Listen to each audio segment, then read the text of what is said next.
I'm going to talk about my American journey. That's where I traveled from the northern slope of Alaska to the southern tip of South America.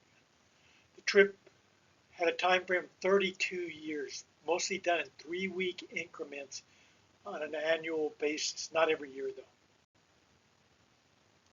I'm going to go through the presentation rather quickly. I'm going to talk about the map and the picture. This first map is where I started geographically, from the northern slope of Alaska near the Arctic Ocean at Deadhorse, and I went to Delta Junction. On this trip, when I left Deadhorse, I saw a sign that said 244 miles to the next stop. All I had was 25 power bars and 3 banana stops. Then I went from Delta Junction on another journey to Juneau, Alaska, and on that stretch was when I went from being a contract employee to a permanent employee at DTNA. This was the longest contiguous bike ride I've ever done.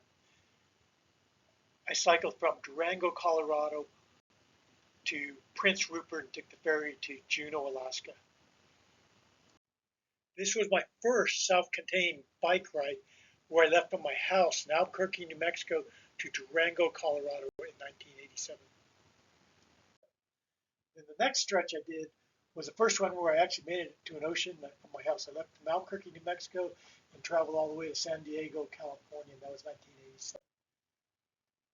Another stretch that I did was the high-speed stretch down Baja, California. High speed with respect to the cars going by me, but I cycled from San Diego to Cabo San Lucas. This portion of my journey was just to connect the dots from Baja to the mainland, and I simply went across the Sea of Cortez and cycled a little ways. On this stretch, I flew into Mazatlan. I made my way to Tucson, which was well past the spot where I left off before. On this stretch, I went through a large portion of Mexico. Halfway through near Puerto Vallarta, my derailleur broke. I ended up taking the chain and shortening it and making it to Puerto Vallarta and bought parts there. This part, I went from Acapulco to Antigua. I had a difficult time getting across the border. I ended up getting some help from some friends that I met. Here is when I went through Central America. When I read about Central America, they suggested that I don't go to these areas unless I speak fluent Spanish. I speak very little Spanish. I was able to make it through. This was a short stretch. Hey, I'm kind of hungry. Who's got the food? It was only from Nicaragua to Costa Rica. However, when I get to the border of Costa Rica, the line was tremendously long.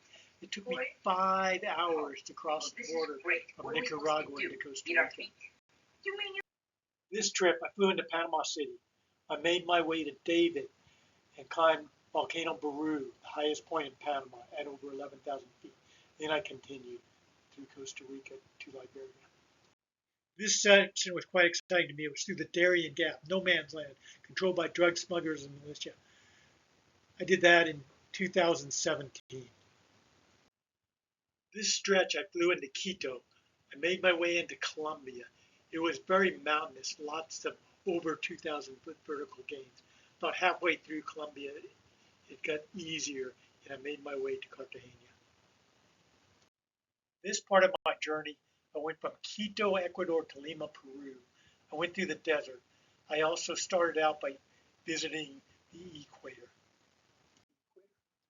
Another stretch, I went from Cusco to Lima. And on that stretch, I actually took a stop and climbed Machu Picchu. Another stretch was from Cusco to Paraguay, and that one I stopped in Bolivia and cycled the world's most dangerous road. I also traveled from Paraguay to Uruguay, and on that trip, I stopped at a town called Mercedes. I had to stop there. I worked for Mercedes. Another stretch, I simply went across the waterway from Uruguay to Argentina to connect the dots. All right, that does it. This is my final stretch geographically, not chronologically.